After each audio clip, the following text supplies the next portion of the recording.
চব্বিশে জুলাই আন্দোলনে সংহতি জানাতে সংযুক্ত আরব আমিরাতে বিক্ষোভ করার কারণে সে দেশের কারাগারে আটকে থাকা বন্দীদের দ্রুত মুক্ত করে আনা সহ 4 দফা দাবিতে বিক্ষোভ দেখিয়েছেন প্রবাস ফেরত বাংলাদেশিদের একটি দল। এসব দাবি নিয়ে রোববার তারা প্রধান উপদেষ্টার বাসভবন যমুনা অভিমুখে যাত্রা করলেও হোটেল ইন্টারকন্টিনেন্টালের সামনে তাদের আটকে দেয় পুলিশ।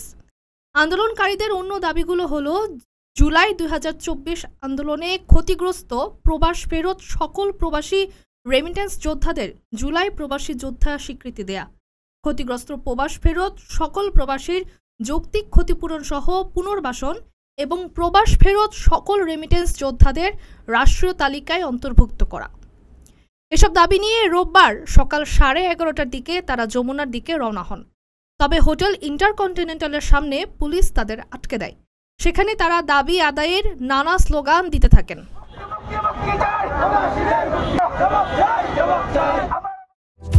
আকর্ষণীয় রেট ও দারুণ সব ডাটা বান্ডেল পেতে আজই ব্যবহার করুন ফ্রেন্ডলি সিম।